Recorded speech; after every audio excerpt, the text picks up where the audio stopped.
But generally, what blows me away is that everybody talks so fondly about it. And for them, for the cast, they always get like, oh, I love that film. And they always get like really positive response. So... Hello and welcome to the UK Surf Show. We are your hosts. I'm Pete. And I'm Leighton. On this episode, we speak to Carl Prechezer, who is the writer and the director of Blue Juice. Blue Juice, baby! Yeah, English surf film. Yes. This is another one of our absolute favourites. I think on this one, I could have nerded out for hours and hours and hours. I think we got to the point at the end of the interview. It's like, yeah, I got to go, guys. Come on. I was like, yeah, but what about? Yeah, he was a super, super nice guy. Really, really cool guy. So before we get into our chat with Carl, don't forget, head over to North Core, use the code SSPodcast, and that will get you 15% off anything you order. And that is valid till the 30th of June, that one. After the 30th of June, so from the 1st of July, the code is SURFSHOW. All capitals, SURFSHOW, and that will then get you 15% off anything you order from North Core. Yep, go over there, do that, get some cheap surf stuff. Now the season's coming back in for the summer, and let's jump into our chat with Carl. My name's Carl Prechezer. I'm a writer, director, occasional surfer. Surf-wise, I'm best known for the film Blue Juice. Yeah, the film Blue Juice. That was a pretty major one. Yeah, I mean, it came out at the perfect time for me and Pete. We were teenagers in the 90s, so when it came out, it just the only thing before that was Point Break, really, wasn't it? Was that like 91? I think Point Break came out, was it? Yeah, it was a little bit before. I think slightly later than that, but yeah, around that time. Yeah. And then, well, obviously, then you've got to go back 80s North Shore, and then you've got to go back Endless Summer. You're going right back. But mainstream movies, there hadn't been one for ages. And I mean, that time in the 90s when Blue Juice came out was the time that sort of surfing and skateboarding had dropped off and then had started to build up again. Yeah, and when it come back, it's like really progressive, wasn't it? I know, because we were skaters, and we were the only two skaters at school in that time because it was not cool. And then in like the mid-90s, it started to come back. The same with surfing. And so that film kind of dropped at the perfect time, in particular for us, and especially because it was English as well. We really connected with that film. Fair play. Yeah, no, it was interesting that, there was such a scene locally in all sorts of areas in the UK in that period. But, people outside of, Devon, Cornwall, Wales, Scotland, outside of the local areas, people weren't aware of it. I mean, when you think of those times, there were not the big brands and the big shops that exist now. There wasn't all the surf schools on the beach. It's like, you'd walk down the beach and people would go, where's he going? He must be mad, Whereas now it's like everyone and their dog is on a board, So yeah, it's amazing how different it was. But at the same time, as growing up in the South, those areas have, sure, they've changed, and in a lot of ways, in a good way. But those local areas are kind of still the same as they were. I mean, they are and they aren't, but they've still got the vibe that they had, and it's amazing how different it is when you go surfing anywhere in England out of season, and suddenly it's a whole new world. Yeah. Yeah, if you're lucky enough to kind of break in with the locals, yeah, it's definitely got that vibe that the film portrays really well. And I think that's why we connected to it, because it does give you that feeling of what it is actually like, isn't it? To have that group of friends. You do feel like part of the crew in the film. Yeah. Well, it's interesting you say that, because the original idea and the original drafts were much more local. They were much more based on the vibe of some of the sort of Australian and American films that had come before, which were much more independent. But at the time, Channel 4, had the success that it had with Four Weddings, and it was really, really eager to sort of push into a much more commercial area. So they loved the idea, and they loved the fact that, there was the possibility to make a film about a scene which was, people hadn't really seen on screen.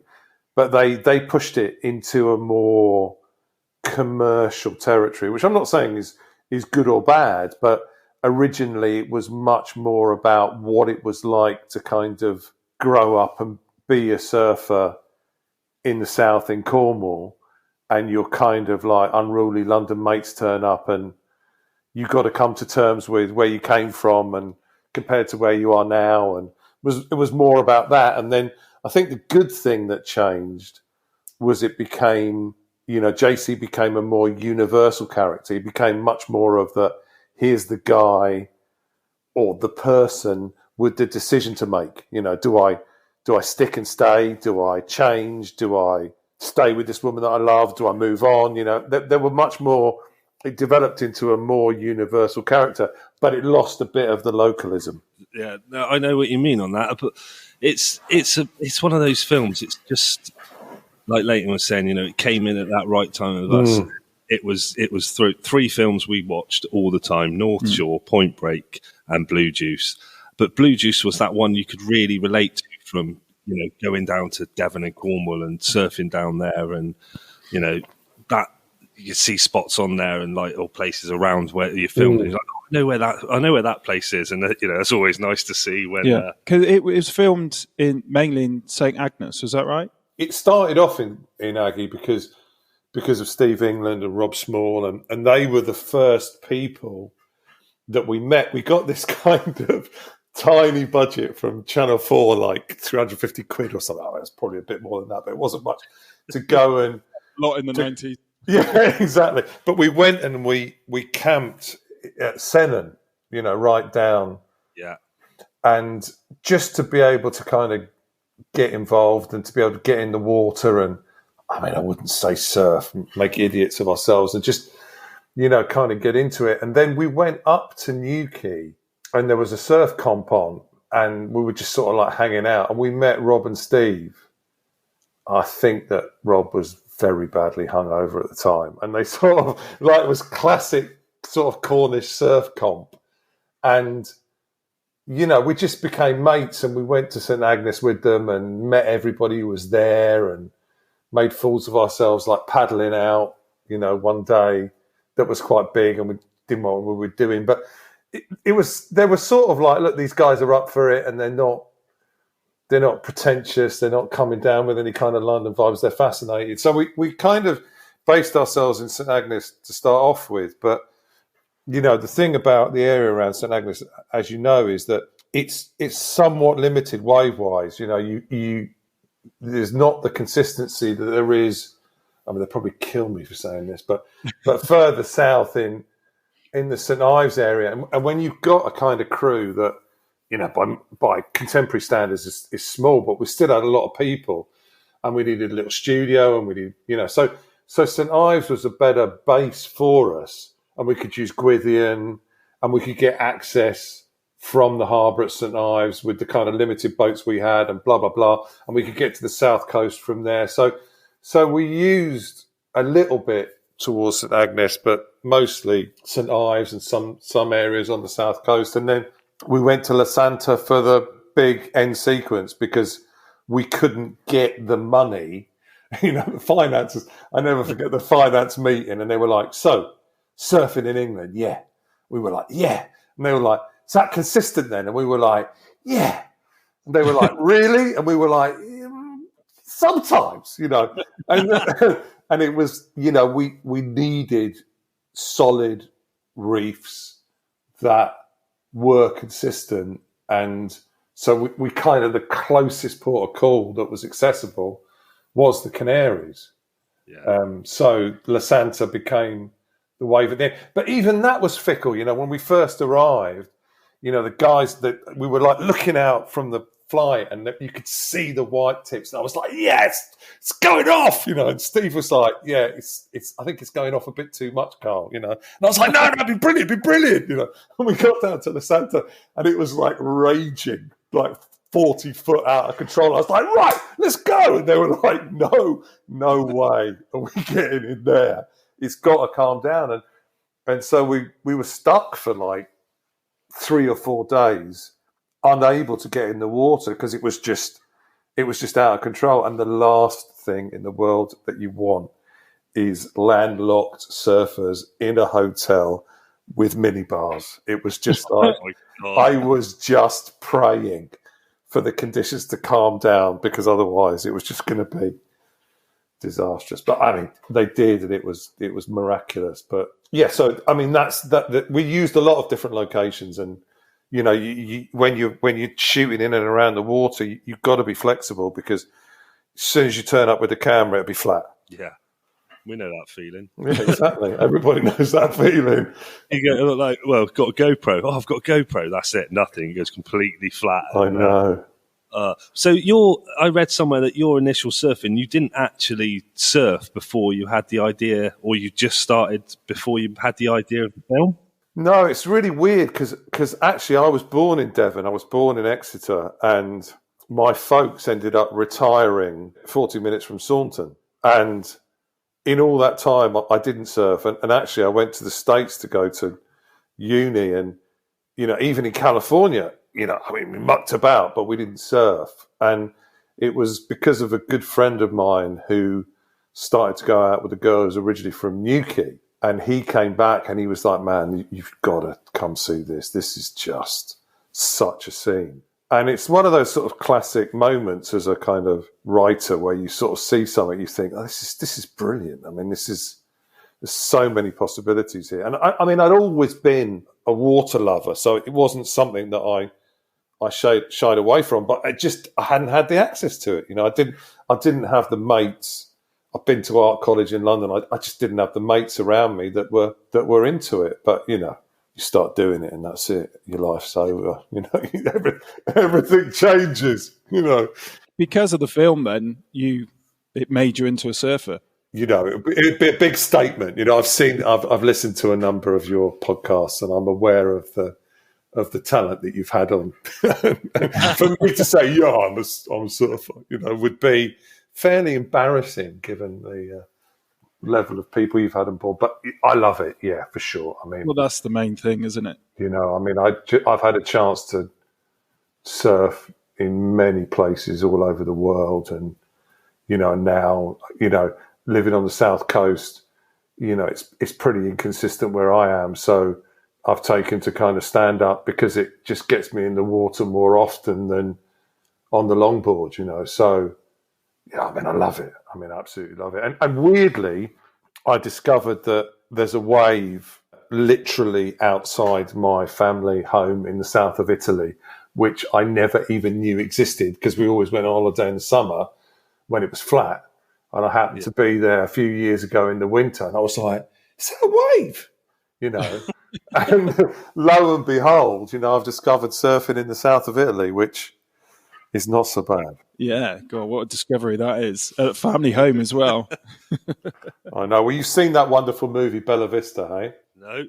No, really? Oh, there's a fantastic, definitely check it out. It's a brilliant movie called Bella Vista, made by Chris Del Moro, who's kind of not half Californian, half American, half Italian, and he goes to Italy to kind of back to the roots and discovers surfing in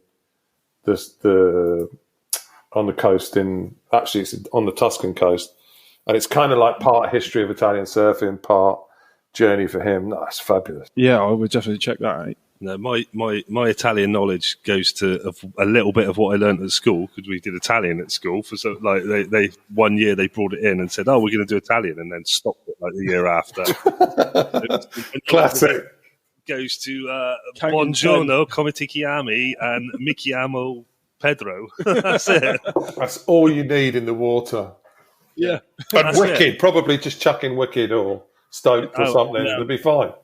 And the old, I think it was a Vetti Biglietti per autobus or something like that, which is how much is a ticket for the bus or something. That's just random to things the you coast can remember. is what you need to learn. Exactly. Yeah, exactly. But like on Blue Juice, like you had major. They were up and coming at the time. I suppose every single one of them. Even down to Terry, who I saw in Coronation Street not long ago. I tell you, and I was like, Terry's done a runner, and he was on Coronation Street, and but like all of them have like mega stars. Was Blue Juice a stepping stone in their career in kind of like a major way? No, I think I think everyone was, on the edge of doing major things at the time. I mean, Ewan was just about to do Train Spotting. That was good, that one. Sean had done a bunch of stuff. The major star at the time was Catherine because of her TV career and things that she'd done. But the absolute joke was the investors didn't want to cast her.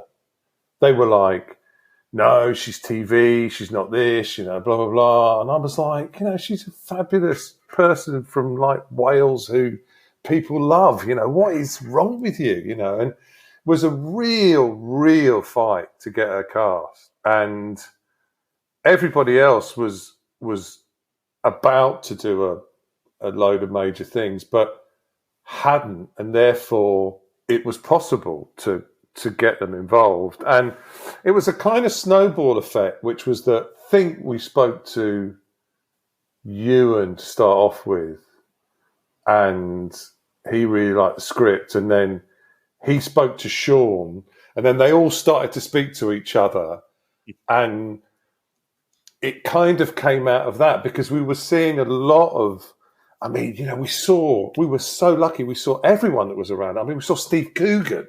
We saw so many people that were yet to be major stars who were around at that time. There was a real pot of talent, but it was great. And I think the thing that they get out of it is that, occasionally you might get somebody saying, "Oh, I don't really like the film" or whatever.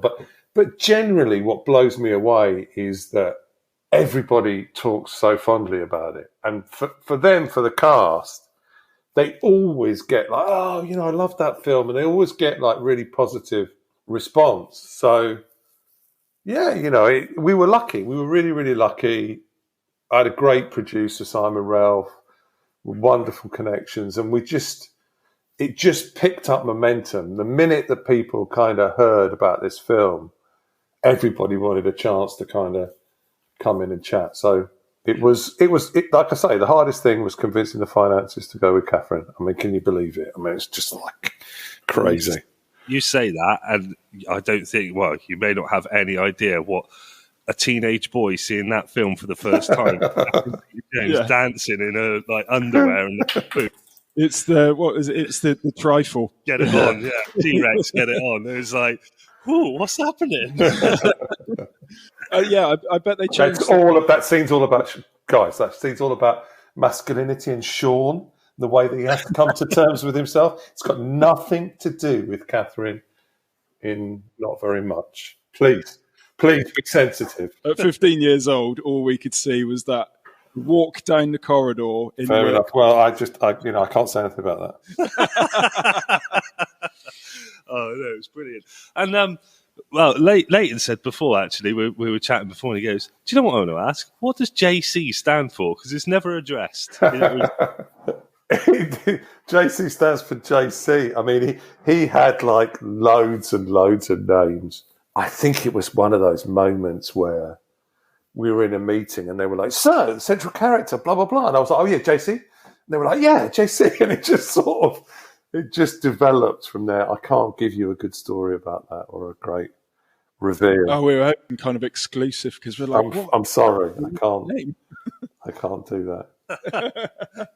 Well, going back to the cast anyway, you had on there. So you had Sean Pertwee as JC, Catherine Zeta-Jones, like you said, Ewan McGregor as Dean, and even the guy who played Josh Tambini, Steve McIntosh. He's to do major things now, hasn't he? He's like doing TV and stuff. And then you've got Keith Allen, who we were talking about this. So, because I said to Pete, there wasn't really a bad guy in the film, was there? And he said, it was Keith Allen, wasn't it? And I said, yeah, but he wasn't like a bad guy as in he had a lot of scenes or anything. So it was an overall happy film about these guys dealing with some issues around Dean. Yeah. But the actual bad guy that was making Dean do those things he wasn't actually like a major figure in it, so it didn't feel like there was a bad guy in the film. Do you know what I mean? Yeah, absolutely. Well, it's meant to be, it was born out of the desire to make a to make a feel good movie and to make a kind of, you know, a bromance. You know, it was years. I'm not saying, oh, we discovered the genre, but you know, it was years and years before Hangover and any other kind of movies that were about guys getting together. And you know, we didn't want to, you know, journalism, Alan, Surf the Boneyard. It was a little bit of a stretch in the script anyway, if you know what I mean. I mean, now, you know, if it was Red Bull or whatever, you know, you wouldn't even blink about it. I mean, I've been working on a movie that's about diving, and the first thing that you talk about is, you know, how shall we include not sponsorship as in how do we get the movie sponsored, but, you know, how do we make it believable with social media and something like Red Bull? You know what I mean? That's a conversation that you have to have now, because if you don't do it, suddenly your movie's unbelievable. But, you know, at the time, that was a little bit of a push. So, but the story was about, you know, Sean's character JC and the will he, won't he, you know, he's in a question, you know, sorting himself out or not sorting himself out, and you know how his mates turning up was the worst possible thing that could happen to him. So in a way, in a bromance, in a comedy, that they're actually the antagonists. They're the guys that can make it go the wrong way. You know, they're the guys that are setting the fireworks outside the house, going, "Hey, let's have it!" You know, and he's like, "No, not now. Not a good idea." You know? Yeah. Not why he's having trifle. No, exactly. Yeah. Having hung off a pipe. Yeah. There's like we've done it with North Shore, and we do it with Blue Juice. There's so many things that we say from. Yeah, we just recite the scripts. Yeah, like all the time. And this is like 20. It's the 25th anniversary last year, wasn't it? Yeah. 25 years later. Down at Waterguy, no. And you know that they you know, we tried to find it in the States where we were there, well, a good few years ago now, but you know, there used to be like a kind of shout along, sing along version in LA of the film, like every 6 months or something. You know, like you kind of get a kind of sing along with The Sound of Music. You know, they used to do it like a kind of live comedy show with Blue Juice, you know, which I thought was hysterical. Amazing. Seeing this in English film as well, that is amazing that it's reached and they do that. That's kind of cool. Well, it's like, can you imagine a bunch of Californians doing the jingle for Smuggler FM? I mean, it'd be hysterical. It's like kind of reverse. Was that taken from the well, I can remember the sort of 80s, 90s, listening to the radio on the way down to Cornwall. Oh, God. West Country radio, I mean. Yeah. You know, and also it's what it was a joke, because it came from, you know, back in the day when you had the old cassette deck in the car and it usually jammed up, and then you were stuck with radio, and then you'd get past Taunton, and then suddenly all you had was local radio, you know, and that bit from kind of Exeter south with nothing else than that was just like, oh my God, you know. Yeah, it's like I do remember those trips with the radio on. It's like you've landed on a different planet. Yeah, exactly. It was very. We're probably just offending everyone in Cornwall. Probably, yeah. But that's okay. That's okay. We're talking about the past, but that's all right. What we've noticed in the film, there's lots of SAS. Surfacing against sewage. So that was intentional, because at the time they've been running a few years, haven't they? So the film really helped them. Well, they were based in Aggie. They were based in St Agnes, are based in St Agnes, and so, you know, that was, you know, an integral part of it, because it was a film about a local character, and that was the setting, and obviously that was, and still is, hugely important to anyone involved in the water in this country. And you know, not only did we want to feature it, we wanted to push it. So you did you approach them, or did they approach you to? No, we didn't. It wasn't a question of approaching, because, as I said, you know, you think a movie takes a good couple of years to get going. We were backwards and forwards for about 2 years. So, you know, aside from hanging out with the guys and being in the water, and, you know, they were our, you know, we couldn't have made the film without those people. I'm not saying specifically without Surfers Against Sewage, but without the community down there, and the SAS was integral to that community. So it was just a natural development, really. I mean, that's really nice to hear, isn't it? Because that, you have kind of integrated into that community by doing that, and I think that might be why the film was such a success. Oh, hugely so. I mean, when you think of the fact that, Simon Ralph, who was the film's producer, was originally from the Isle of Wight, but he ended up living in Somerset. And, Simon's philosophy was with everything, with all the movies that he made Comrades in Australia, and it was always about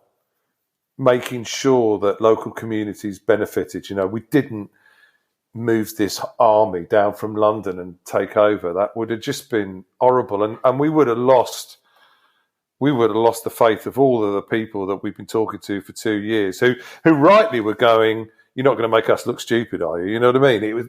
There was a mutual respect going on that was really important, and so we created our own little studio in a warehouse outside of St Agnes. We used local people. I mean, half of the film crew that were originally, split between St Agnes and St Ives, they're still working in the film industry. I mean, they left Cornwall and became their careers. I mean, at least 10, 15 people, So, I'm still, of course, mates with Steve and Rob, and and as a person that, as I said, was born in Devon, it's part of your life. It's not just, the circus turns up and you make something and bye. It's not.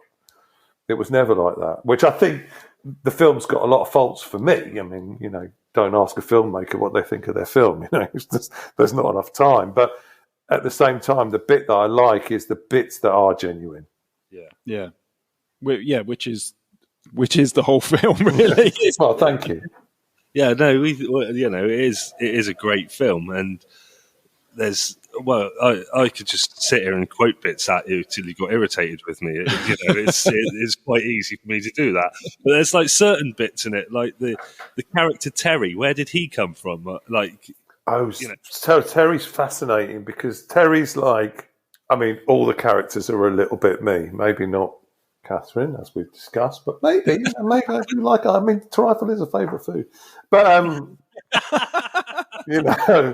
but I don't wear that. Anyway, moving on. So, Terry was a combination of people that I knew at the time, and it was fascinating that you picked Terry because Peter, who is one of the funniest men on the planet, and had been in a Peter Chelson movie called Funny Bones, and I knew, and I'd worked with him in commercials, and in a way, Peter was the most nervous because he was the most, I wouldn't say scared of the water, but he was the most worried about embarrassing himself. So in a way, it worked perfectly because I remember the conversation about when there's the silver bit and I'm running around and will that be a suit? No, Peter, that'll be you painted silver. My body will be painted silver, and I'll be running around. Yeah, Peter, that's what it's going to be like. Because you're the Silver Surfer, right? Okay, good, brilliant. When are we doing that? It was like,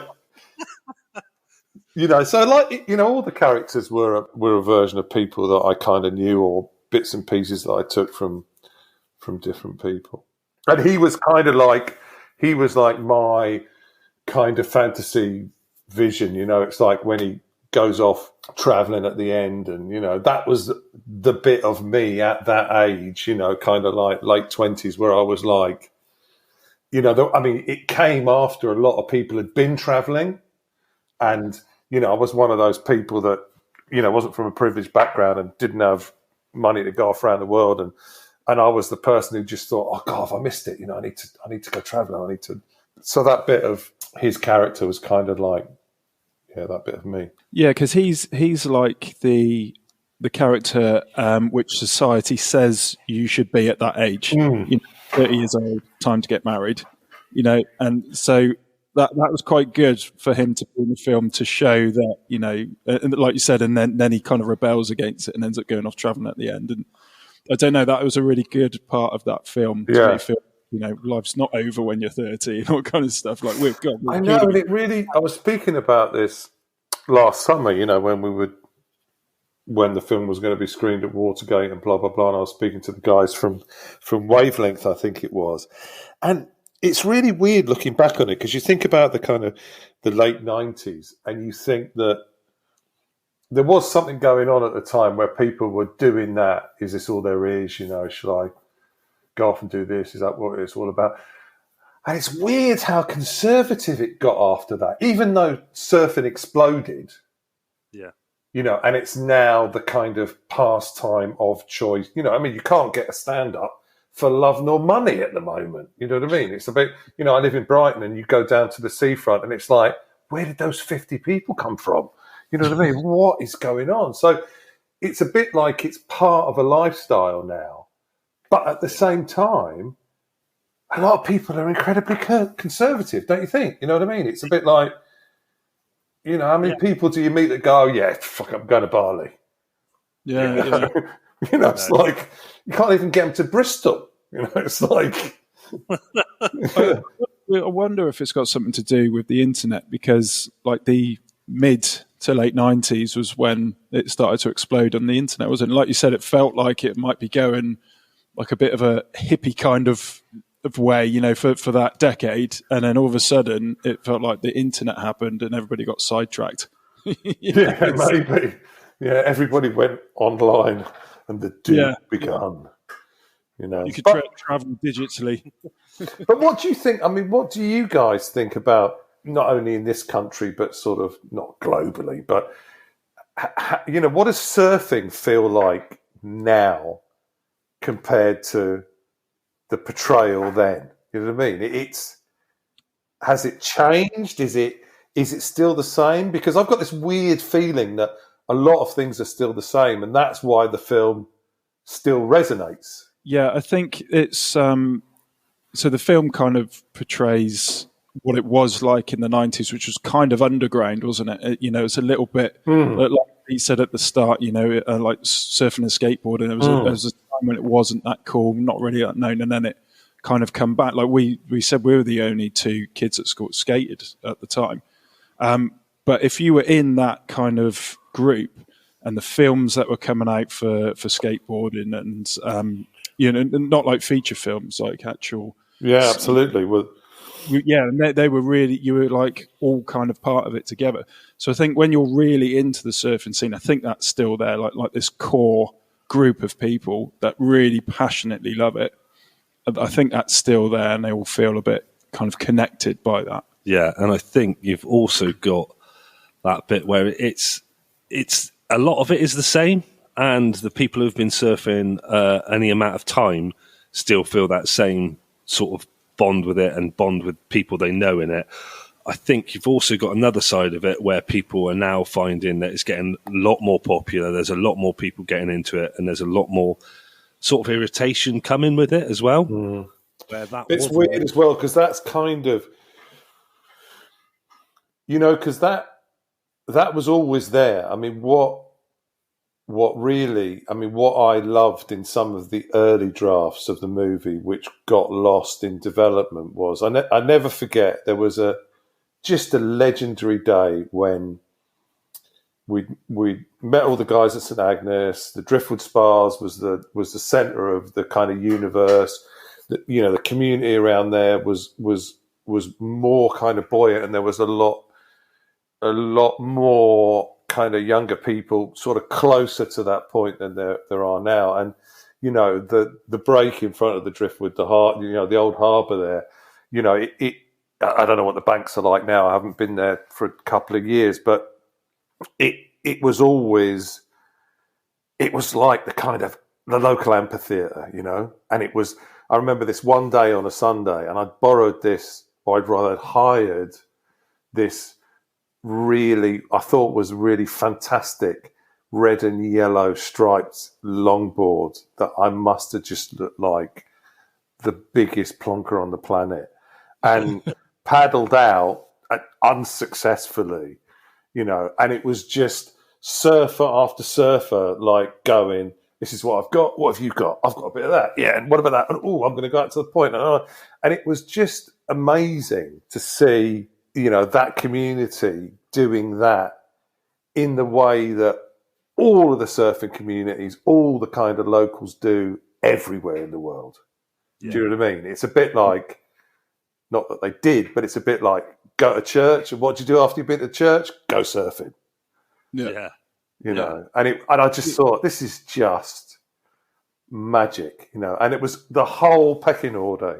There was like the granddads, the dads, the sons, the grandsons, and everyone was out there. And it's that sort of sense of community that we lost in the film that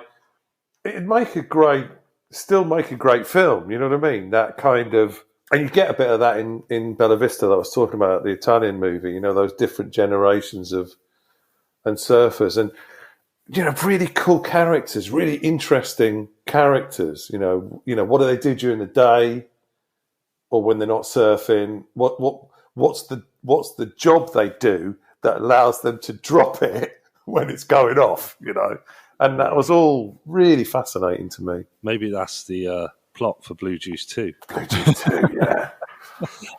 I've got to ask the question: would if it something like that could happen or would happen, how would you think that would play out?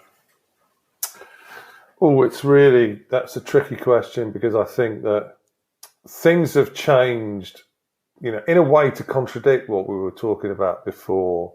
Things have changed a lot, and yet they haven't changed very much. And so, but I'm not sure that it's fair or right to do the film about things haven't changed much. Yeah. I was talking to Sean about it last year, and, we were laughing about the possibility of, doing the kids movie. You know what I mean? It's a bit like the kids of those characters. Yeah. Getting together, and what would that be like? And it'd be radically different. I don't know, it's a bit like you were saying before. It was a specific moment and a specific feeling. And I think if you did something around it now, it kind of need to be different because I could see how it could be awful. Do you know what I mean? Yeah. You get the gang back together and go down to Cornwall, and it's a bit like, that environment has changed. And now post-pandemic, it's a bit like, and post-Brexit. So, the locals have got less money. Everybody wants to go there and live there because, they can quote unquote work from home. And it's a bit like, what's going on? It's so you can't, I think at this moment in time, all those things are kind of so forefront in people's minds that it's quite hard to transpose something that was a long time ago into now. You know what I mean? Yeah, and I know what I mean, because the original film came out at kind of the perfect time in the 90s. And, you know. And I think it's also that thing, when we were chatting to Matt Adler, Leighton said, it's like with North Shore, we love that film and we love Blue Juice so much that you don't want it to end. You want to see what happens to them. You want to carry on following their lives. I mean, the TV, in contemporary kind of entertainment, a TV series is much more interesting because then you can tell multiple stories. You can tell the story of, I mean, we all know and love, the area around Croyd and Putsborough. Yeah. And that area has developed in the last 10 years in a way that no one could predict. Yeah. And it's also got a vibe which is energized and fresh. And so getting a bit of all of that involved, if it's a TV show, could be like really, really interesting. Because then you can flip-flop all the characters and do the reverse of what you expect. Make Dean the local guy who's making it good and whatever, and JC the guy that's actually buggered off and everybody's bored with. And do you know what I mean? In other words, flip things on their heads so that it's a nice surprise for people. Yeah. Oh well, that scene, that's where we go surfing mainly, in the places that you said, and I like Saunton and all that. And so, just from doing that and doing this podcast, we've got to know some of the local people down there and realise that they all obviously all know each other as well. So that small community of surfers still exists in a place like that as well. Look at Andrew Cotton. Exactly. Who would have believed? And it's like, now you've got a legendary big wave surfer who's doing lots of fantastic things, So it's interesting, and I think there's a lot of, and I could be putting my foot in my mouth here, so forgive me, community, if I do this, but I think there's quite a lot of South Africans there as well, isn't there? Yeah, I think you might be right, actually. Yeah, Tom Hewitt's there. Well, he's in Croyd, and he runs Surfers Not Street Children. Him and his family are in Croyd at the moment, so they're from South Africa. I think Tom's originally from the UK, and that's it's a really, it's a fantastic vibe there. I mean, I've been really, really lucky to spend quite a lot of time in Cape Town and surfed there, and got lots of friends there. And I've got a Cape Townian mate who surfs with me in Brighton, and there's a real energy and vibe, and a kind of also really nice peacefulness about that kind of style, and I think that, all that stuff's really, really interesting, because it's like classic UK, it's a bit like the UK's made up of all these brilliantly diverse communities. It's not just people who were born in Cornwall, although people in Cornwall will now officially send somebody out to kill me, but that's that mix of that vibe, and that's also what you kind of you love and you look for in surfing, that kind of the mix and the conversation and the life, and you hope you go down the beach and somebody says, where are you from? I'm from Biarritz, and you should come to Biarritz, and the next thing you know, boom, you're there. That's what makes it wonderful. Yeah, and that's the thing, isn't it? That kind of unites the surfers as well. I really love that since we've done the podcast, we chat to people, and then when they get offered to, if you're ever over here, then you can come and stay with us and all that. And that's a really nice feeling. And like we were saying before, like it's got this kind of community around it. That's a really cheesy way of saying it, but it's like a tribe, isn't it? Yeah. And you've got that. There's only two groups that I know where people do that, which is, like we said before, skateboarders and surfers. If you're a skateboarder, anywhere you go in the world, you've always got somewhere to stay. You can be a skateboarder and okay, you crash on my sofa, whatever. And a lot of surfers are the same. If if you're in this part of the world, let us know. Yeah.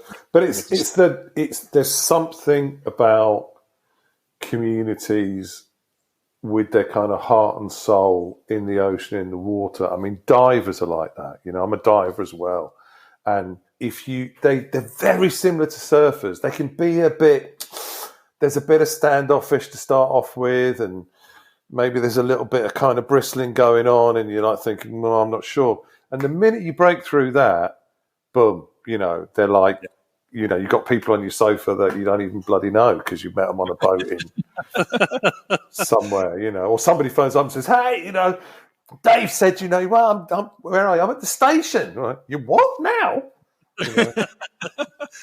Yeah, I'm about to get married. Oh yeah, but I'm at the station. Yeah, exactly. Can I stay with you? Right. So I got one more question about Blue Juice, and then I could ask you questions about Blue Juice forever, to be honest. But so we read as well that a lot of the cast had to surf or started surfing, or at least tried surfing during that. Do you know if one, they found the joy of it and any of them carried on surfing? Yeah. And two, who was the best at it? So here was the way that I went about it. I read that Lawrence Kasdan had put all of the cast of The Big Chill together in a house to live together during rehearsals. And I was like, Simon, to the producer, we're going to get them all together. We're going to put them in a house and they're going to live together, surf together. Simon's like, brilliant. Day one, I remember, and they're all going to surf. So Rob and Steve are going to take them all out. And so we've got the boards and the trader and blah, blah, blah. And we turn up day one. and all of the cast are behaving accidentally in character in the house. So Sean is shouting at Ewan.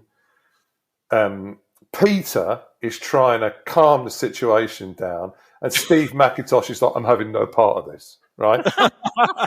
And so they all went out surfing, and, you know, Sean is a kind of, I'll show you kind of actor, and, you know, he was just like, had to be the best. So, you know, he was immediately JC.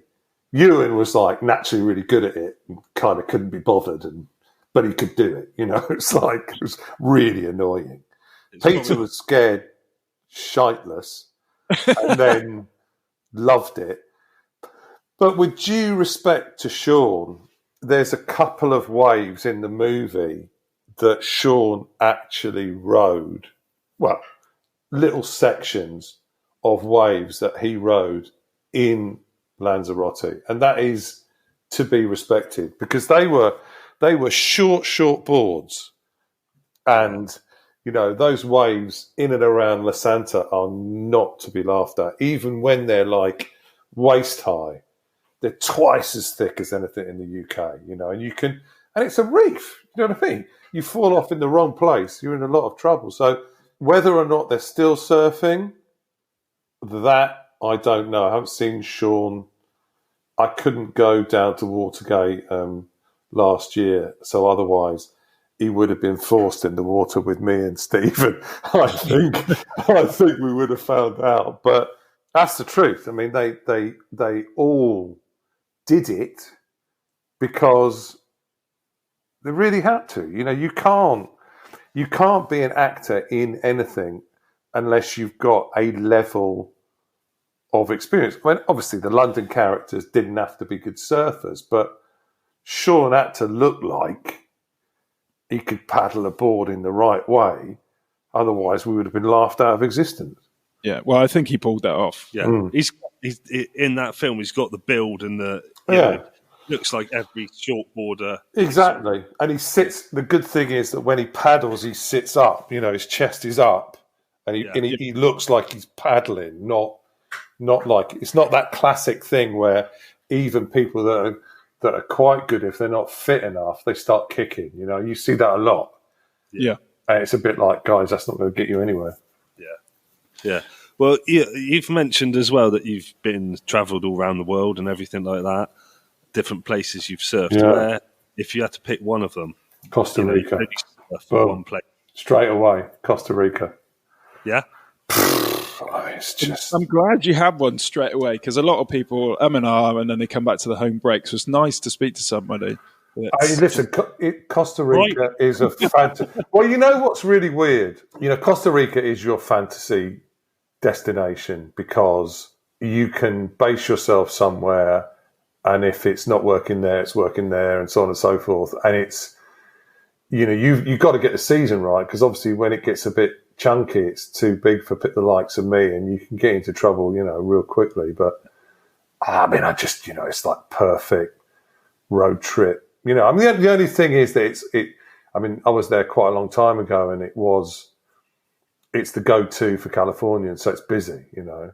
But like I say, the biggest revelation for me in the last couple of years has been the south of Italy, because, you know, now I'm a kind of, you know, a stand-up, or, you know, on a good day, a longboarder, if I've had some time in the water. Otherwise, it's just get bashed about. But so, you know, I like small longboard surf. And the thing that's wonderful about down there is, hey, you know, even in the winter, you could wear a shorty. And you know, certain places down there, maybe there's somebody else in the water, maybe there's nobody. I mean, you know, people feel differently about how they like to surf. What I love, within reason and not to ever be dangerous, but the possibility of going out and you are on your own and it's breaking is just the most incredible feeling in the world. Yeah, see, I'd shit my pants on my own out there. Would you? I'd like to be with someone. You see, the weird thing is that I was really lucky. I did a TV series called The Wine Show, and I'd never been to Australia before. And we were down in the south, and I literally, we went all the way on the plane to Australia, and I booked a kind of surf lesson the day we arrived. And I was like, oh man, what am I doing? What am I doing? You know, I had slept. This is crazy. And I had to drive 3 hours out of town to get to this place. And the guy's like, hey, how you doing? I said, well, you know, I just got off a flight. And he said, you'll be fine. And we paddled out, and it was so shallow. I just put myself, right? And we supped for about an hour or something. And because of the conditions and because of the fact you had to be on it wasn't big, but you had to be on it because it was shallow. And I was just like, wow. And I got out, and he's like, what do you think? I was like, it's amazing. He said, you see, it doesn't matter that you've been on a long-haul flight. When you get into it, it's amazing. So it's all those things that it just, I mean, you know, talk about being blessed. I mean, that stuff's just incredible. But then I remember another time down there that I got really scared, really, really scared. And I think that you know, within reason, not for anybody to get hurt or not to put anybody else in danger, because that's the worrying thing. If you go and you do something that is beyond your capability, you're putting other people in danger, not yourself, you know, and I really, really don't like that. But yeah, you have to have those times where you think, ooh, that's beyond my limits, to get your respect back, to not do it again, because otherwise you can, like I say, the worst thing in the world is to put anybody else in danger. Yeah, definitely. So what you were just saying has just made me think of a question of how has surfing changed your life? I think maybe that's the question. I'm worried that maybe you should ask my wife. It's the way that it's changed my life is that it's given me a focus that I truly love, and it gives me, whether it's a sport, a pastime, a passion, which I can do on my own or with a couple of mates. I played a lot of team sport at a high level, you know, when I was young, but I didn't like it. I just didn't like it. And for me, that connection with the water and that connection with nature is just wonderful. You know, I mean, we moved to Brighton. I grew up in Devon. I'm half Italian. You know, it's like, if I'm not, I could never live anywhere that was too far away from the ocean, because it just, I'd be lost. Yeah. I think that's a brilliant answer. Yeah. Well, we were just mesmerised then. But it was, you know, the weird thing is, it's that whole kind of thing about the incredible thing is being able to say that, you know, being able to have been given this wonderful opportunity in life to sort of, to know who you are. You know, there are many people that aren't lucky enough to say, yeah, I love the ocean, I love this is me, you know, because they've never had that opportunity, or they get distracted by something else that they think is more important. You know what I mean? It's like we were saying before about searching and surfing. You know, if you really want to search and you really want to surf, you've got to make a commitment to it. You can't just say, oh, I'll go down to Salton a couple of times a year. It's like, yeah, it's cool, you can do that, but you won't discover anything like that, because the minute you get into it, it's time to go home. No. Yeah. You need the kind of commitment where you get off a long-haul flight and then drive 3 hours. I know. And there were stingrays in the water. I didn't mention that part. I was like, what's that? That's a stingray. Really? Okay. Well, the passion that's coming across from your surfing, you can tell why the film was such a success, and just from the passion you have about surfing, it's been incredible to talk to you about it, and it's been amazing for us because the film's had a massive impact. It's a pleasure, guys. It's a pleasure, and very soon, I hope I shall be driving past, and you will get a phone call, and I will go, I think it's quite nice at Putsborough. Should we go out? Oh, definitely do do that, because we got 2 brand new. I saw them. What are they like? We haven't ridden them yet because there's been no bloody surf. That's been flat. No. And tell me who made them for you again? It was Dom at Origin Surf Co. And he's based in Bristol. Right. So he's an Australian guy and lives over here with his wife. And he's based in Bristol. And he's a magician. He's there. They look fabulous. Yeah. We can't wait to get out on them. We really can't. We're itching to get out on them. But I've got to hook you up with this guy who's my friend Simon Ledson. He made these incredible strung wooden boards. He made these wooden boards called the Leddies that were like an aircraft wing that were built around a structure but were stripped wood. These huge, like old school longboards. That he's still got one of them. I keep kind of saying, "Can we take it out?" He's like, "I think that stays in the house." But yeah, definitely, we definitely have to go out and. I mean, Putsborough. It doesn't get any better than Putsborough. I mean, no, Putsborough's one of those places we've spoken about a few times. We always have bad experience, a scary experience. That might be our fault because no. It's like, do you know, it's really weird. You should mention that because that's another South African connection. I've got a friend of mine who's from Cape Town who had never really been south kind of surfing this country. So I took him and another mate down and we camped in Croyd and we went out in Putsborough, and it was one of those classic moments where I thought, that looks like it's kind of getting bigger. And he was like, "Do you think that's getting bigger?" I was like, no, be fine. We paddled out, and you know when it's quite big and you paddle out on the left side of Putsborough towards the headland. Yeah. And we were paddling out, and the other guy was on an inflatable. And he went to take off on this wave, and I just thought, this is really going to end badly. And the inflatable got sucked up the back of the wave, so it was kind of, vertical. He got spat off the front, and then as he got up from being pushed underneath, the boards came through the air upright, 12 foot upright, hit him in the face. And Dave was like, "Think he's all right?" I was like, "Yeah, I think it's fine." The next thing I knew, he was kind of dragging himself up the beach towards the car park. And I was like, "I think we'll go in." He went, "Yeah, I think that'd be a good idea." Yeah, nobody wants to say it's getting too big and getting in. Be like, "Oh, yeah, it's a bit tired now. Should we get in?" Yeah. Well, it's that same area of Putsborough and Croyd. And I've said before, when friend Sam, who works at the Wave in Bristol, I went down with him, and he used to live in Croyd for a couple of years, and he worked down there. So he was used to surfing there all the time. And I went down one winter with him a couple of years ago, and we went down, and he got onto the beach, and he looked up and he went, "That does look quite big." And I was like, "It'd be all right. Go on," same sort of thing. Yeah, it'd be fine. And he's really, really good surfer, and he paddled out like super fast, got out there, and I could just see him in the distance, stand up, look up at the wave, and the wave was like double his head height, and it just took him out completely. Yeah.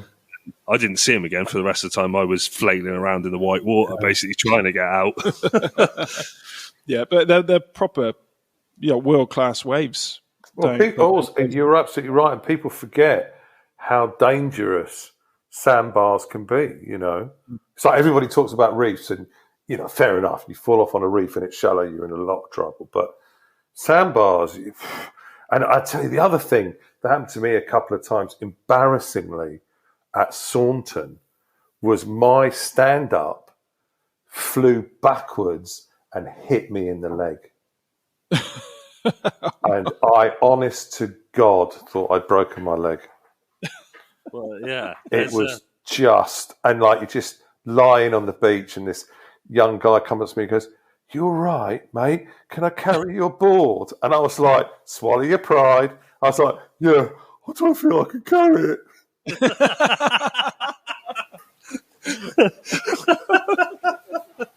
Oh, that was brilliant. Well, we'd love to go surfing with you. I'll give you a shout. Like, definitely. Pleasure. Legend. Thank you, Carl Prechezer. Wow. Oh, you threw me off then. That's a totally different response and all. He was amazing, wasn't he? Oh, what a lovely, lovely guy. And like we chatted a bit afterwards as well. And yeah. But really felt like he was. Well, he's definitely like a surfer, isn't he? You know, it felt like just a cool, friendly, nice guy. You could just have a chat with. You can go surf with. Yeah, I felt like even though we're not, but it felt like we were in like a pub, like a Cornish pub, chatting. Yeah. About the good old days, the 90s. Yeah, I think that's anyone of over a certain age, like ourselves, that you start talking to, and you'd be like, I remember the good days in the 90s, like you said on there, when it was different, before everything went so conservative and PC, and that's what we said at the film was just at the right time, wasn't it? Yeah, and especially for us in our time of life. Yeah, and. I know you wanted to go into much more detail about the Catherine Zeta-Jones scene in that film, but I mean, like, who wouldn't? But as a 15-year-old lad, that was like that was the sexiest thing I've ever seen. At that point, it was just like, wow, I really, really like trifle. do you know how different we are, though? Do you know what I took on that from that scene? What? Oh, they're playing T-Rex. Were they playing music, were they? Yeah. Get it on. Amazing. Yeah, he was great. And I mean, there's so many things I wanted to ask him and I didn't ask him. Different things that happen in the screen in the film. Yeah. But, I love her. Yeah. And, Makahiki. And what would have happened is you just would have recited lines out and it'd have been like, yeah, that was one of the lines, yeah. So, when Dean says, you're going to surf the boneyard, and that would have been But there's me. little things which we've kind of spotted in the film after watching it, I don't know, like 500 times or something like that. Like JC, when he says to Terry, this is my caravan, you can stay here. And he goes, oh, I'm not staying in that. And he says, oh, no, Terry, it's bigger than it looks. It's bigger on the inside. It's like the TARDIS, yeah. And obviously... Sean Pertwee's dad. Yeah, was Doctor Who. So I wanted to ask him, I was totally forgot, but I wonder if that line was intentional because of that. Yeah. So maybe we'll email him and ask him because we're going to, like you said, nerd out on it. So yeah, we do apologise for our nerdiness. Our nerdiness, that's a word. I don't know, who cares. But yeah, this was an absolute pleasure to talk to him, and he was a lovely man, and... Hopefully we get a surf of him. We didn't ask him if he wanted to be found on Instagram or anything like that, We were just nerding out. Yeah, it just got kind of... He's on Instagram. If you can find him, he might accept you. He might not want you to know he's on Instagram, but he's on there. That's true. Find him. Actually, yeah, we never ask people if it's okay. We just kind of put them on the spot. So where can people find you? What's your address? Tell everyone now. Yeah. Oh, amazing. Yeah. So yeah, we hope you enjoyed chat, it. We really did. As you could probably tell, we're smiling, and like one of the answers he gave about surfing, and we were just sat there looking at each other afterwards. We didn't say anything. We were just like, yeah, oh yeah. That was a good. Yeah, we were totally mesmerised. Yeah, yeah. Like the stuff he said in that interview, like imagine that. Like he said, they saw Steve Coogan for a part. Imagine amazing, that. Yeah. Alan's going to surf the boneyard. Oh, yeah. The whole chat was brilliant. It's just because you get some like insider information, and he's everybody who speaks to is lovely, but he's a really nice guy. Yeah, so many things about Blue Juice in there that I didn't know, and yeah, I love the fact that they all kind of lived together for a bit whilst filming the film. That's and they cool. all like turned into their characters by mistake. Well, that just means that the character selection was perfect for them. Yeah, that's so cool. So yes, Carl, actually this summer is part of the Wavelength Drive-In Cinema. Yeah. The Wavelength Drive-In Cinema, they've got Hold It Down in Watergate Bay in Newquay, is that right? Watergate Bay, yeah. So there's lots of dates this year because I think it was quite successful last year. Yeah. And they run from the 16th of July right through to the 5th of September 2021. If you want to go on and check it out, go to wavelength.com/drive-in. They got some amazing films this year. Obviously, what's the films? Okay, so straight up, you got Surf's Up. Just cool kids film, isn't it? Surf's Up. All right. So actually, the story of Surf's Up is much like North Shore. Is it? Yeah. And they're playing North Shore. What a link. Big Wednesday, Pirates of the Caribbean, Dirty Dancing. So it's not all just surf films. Anybody can enjoy it. Blue Crush. Let's just do the surf film. So Okay, all right then. Jurassic Park. Blue Juice, obviously. Let me go through. They got Endless Summer. They have Point Break. the good one or the crap one? Well, it's going to be the good one, isn't it? Because it's just got Point Break. Yeah. So, but there's a couple of showings of Point Break. North Shore is playing. Blue Crush again. Point Break again. There's a few. Chasing Mavericks, like Jason Mavericks. Good film. Yeah, did enjoy that. Jay Moriarty. Yes. Yeah. Really good film. Riding Giants. That's one of them. And so there's multiple ones. And towards the end, there's the Wavelength Surf Film Festival as well. And that is like some of the last few dates. That would be great. That would be awesome. Yeah. So make sure you go online, go and check it out. And great thing. And drive in. Yeah, drive-in movie. And don't forget, that code again for North Core to get 15% off is SS Podcast, and that's valid till the 30th of June. And then from the 1st of July, Surf Show. Just type in Surf Show, all capitals, and that will get you 15% off anything you order from North Core. Yeah, so just before we go, I just wanted to acknowledge last week, which was the G7 Summit, and Surfscape Sewage were there, and I think they had about 1,000 people at the paddle out, which is awesome. Protest paddle out. Yeah, and that was awesome. There's families there and everything, and it looked like it was a really good day, and like getting their message across, and there was like peaceful protests. It was great. Yeah, also well done to the Queer Surf Club and Wave Wahinis held their first event on Croyd Beach. Yep. That was the same day, actually. Same day, yeah. Looked like it went down really well as well. Yeah. A lot of people, they said they made a lot of friends, a lot of allies, a lot of new friends, a lot of people learning and surfing for the first time. So a good weekend all round for surfers, really. Yeah. So, see you next time. Thanks for listening. Bye. Cheers. Bye.